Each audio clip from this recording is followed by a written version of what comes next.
வணக்கம் நேர்களே, ஐரோப்பிய செய்திகளின் மதிய நேர செய்திகள். முதலில் தலைப்புச் செய்திகள். உக்ரைன் ராணுவ வயதுடைய ஆண்களுக்கான பாதுகாப்பை ரத்து செய்ய டென்மார்க் திட்டம். ஈரான் அணுவாயுதங்களை பெற்றால் முதல் மணி நேரத்திலேயே பயன்படுத்தும் டொனால்ட் ட்ரம்ப் எச்சரிக்கை. ஆங்கில கால்வாயில் புட்டினின் போர்க்கப்பல்களை 3 மாதங்களாக தொடர்ந்து கண்காணிக்கும் பிரிட்டிஷ் கடற்படை.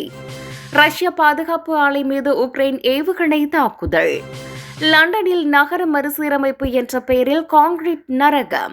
எகிரும் வாடகையால் தொழிலாளர்கள் அவதி.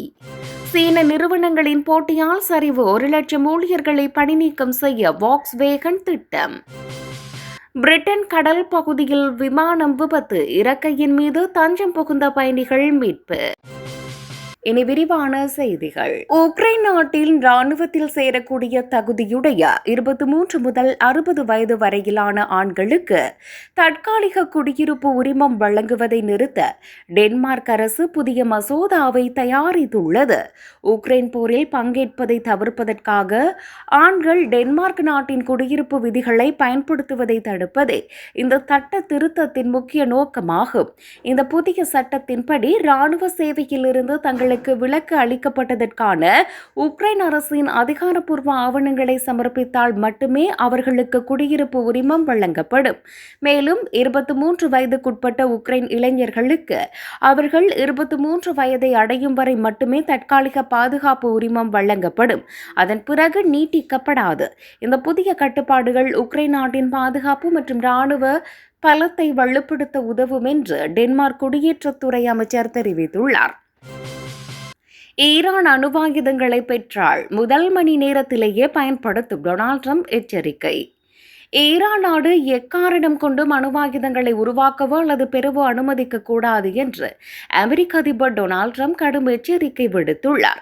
ஈரான் போன்ற நாடுகளின் கைகளில் அணுவாயுதங்கள் கிடைத்தால் அவர்கள் அதை அடுத்த 1 மணி நேரத்திலேயே பயன்படுத்த தயங்க மாட்டார்கள் என்று அவர் கவலை தெரிவித்துள்ளார்.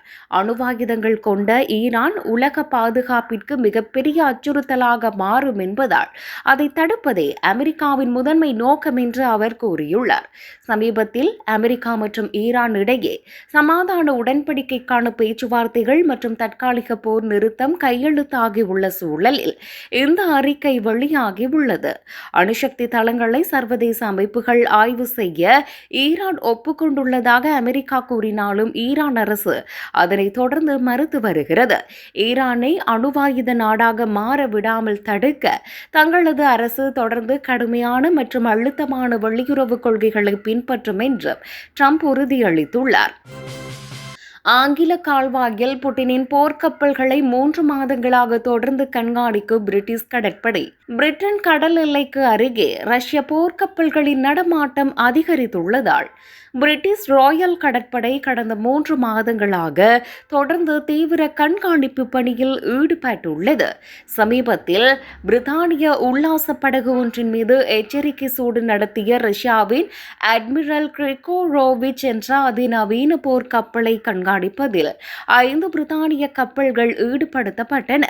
ஏப்ரல் மாதம் முதல் ஜூன் மாதம் வரையிலான காலகட்டத்தில் ஆங்கில கால்வாய் பகுதியில் ரஷ்ய போர்க்கப்பல்களின் செயல்பாடுகளை பிரிட்டிஷ் படைகளும் ஹெலிகாப்டர்களும் ஒரு நொடி கூட இடைவெளியின்றி தொடர்ந்து கண்காணித்து வருகின்றன.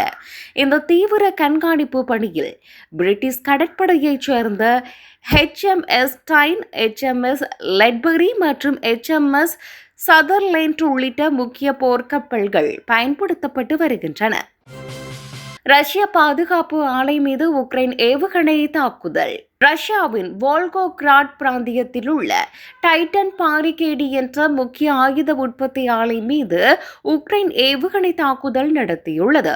உக்ரைன் உள்நாட்டிலேயே தயாரித்த FB-5 பிளமிங்கோ என்ற அதிநவீன நீண்டதூர உந்து ஏவுகணைகளை பயன்படுத்தி இந்த அதிரடி தாக்குதலை நடத்தியதாக அதிபர் செலன்ஸ்கி தெரிவித்துள்ளார். ரஷ்யாவின் அணு ஏவுகணைகள் மற்றும் ஸ்கந்தர் M ஏவுகணைகளுக்கான ஏவுதளங்களை தயாரிக்கும் இயங்கும் மிக முக்கியமான ஆலை இதுவென உக்ரைன் அதிகாரிகள் குறிப்பிட்டுள்ளனர். இந்த ஏவுகணை வீச்சினால் ஆலையின் உற்பத்தி பிரிவுகள் கடுமையாக சேதமடைந்து பெரும் தீ விபத்து ஏற்பட்டதோடு ஒரு ஊழியர் உயிரிழந்து 11 பேர் காயமடைந்துள்ளதாக ரஷ்ய தரப்பில் தெரிவிக்கப்பட்டுள்ளது. இது தவிர ரஷ்யாவின் விளாடிமிர் பிராந்தியத்தில் உள்ள முக்கிய எண்ணெய் விநியோக பம்பிங் நிலையம் ஒன்றின் மீதும் உக்ரைன் பாதுகாப்பு படையினர் ட்ரோன் தாக்குதல் நடத்தியுள்ளனர். ரஷ்யாவை பேச்சுவார்த்தைக்கு வரவழைக்கும் நோக்கில் உக்ரைன் தனது தாக்குதல் எல்லையை ரஷ்யாவின் உள்நாட்டு பகுதிக்குள் தீவிரமாக விரிவுபடுத்தி வருவதாக இராணுவ வல்லுநர்கள் கருதுகின்றனர். லண்டனில் நகர மறுசீரமைப்பு என்ற பெயரில் கான்கிரீட் நரகம், எகிரும் வாடகையால் தொழிலாளர்கள் அவதி. லண்டனில் மேற்கொள்ளப்பட்டு வரும் நகர மறுசீரமைப்பு திட்டங்களால் சாதாரண உழைக்கும் வர்க்க மக்கள் தங்களின் வீடுகளை இழந்து வெளியேறும் அவல நிலை ஏற்பட்டுள்ளது. நவீனமயமாக்கல் என்ற பெயரில் கட்டப்படுகின்ற புதிய அடுக்குமாடி குடியிருப்புகள் அப்பகுதியை ஒரு கான்கிரீட் நரகமாக மாற்றி இருப்பதாக உள்ளூர் மக்கள் குற்றம் சாட்டுகின்றனர். இந்த மறுசீரமைப்பிற்கு பின் ஒரே ஒரு படுக்கை அறை கொண்ட சாதாரண வீட்டின் மாதாந்த வாடகை 3100 பவுண்டுகள் வரை உயர்ந்துள்ளது. இத்தகைய வானளாவிய வாடகை உயர்வு காரணமாக அப்பகுதியில் பல வருடங்களாக வசித்து வந்த நடுத்தர மற்றும் அடித்தட்டு தொழிலாளர்களால் அங்கு தொடர்ந்து வாழ முடியாத சூழல் உருவாகி உள்ளது. பாரம்பரிய குடியிருப்புகளை அழித்து பெரும் பணக்காரர்களை மட்டுமே இலக்காக கொண்டு இத்தகைய விலை உயர்ந்த வீடுகள் கட்டப்படுவதாக சமூக ஆர்வலர்கள் கவலை தெரிவித்துள்ளனர். லண்டனின் இந்த அசுரவேக வீட்டு வசதி விலை உயர்வு சாதாரண உழைப்பாளர்களை நகர எல்லையை விட்டு வெகு தூரம் விரட்டி அடிக்கும் ஒரு பொருளாதார நெருக்கடியாக உருவெடுத்துள்ளது.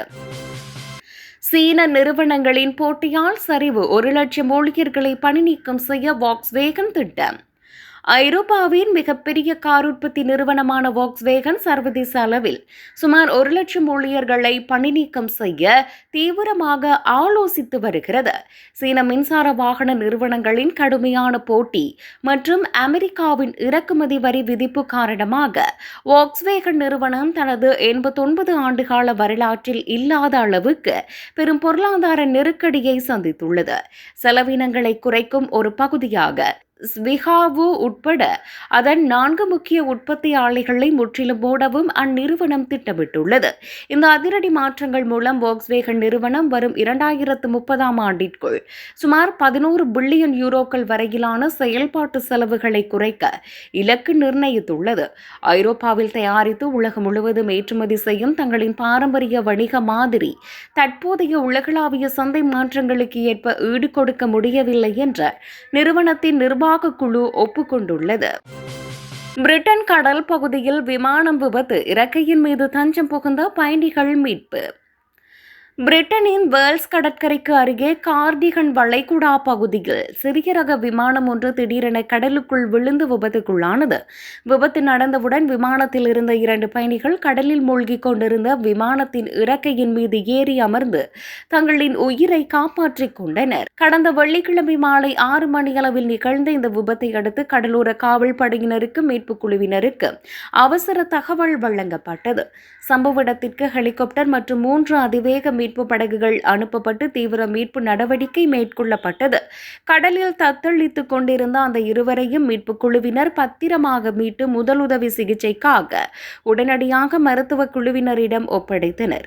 அதிர்ஷ்டவசமாக இருவரும் பெரிய காயங்கள் ஏதுமின்றி உயிர் தப்பிய நிலையில் இந்த விமான விபத்துக்கான காரணம் குறித்து அதிகாரிகள் விசாரணை நடத்தி வருகின்றனர்.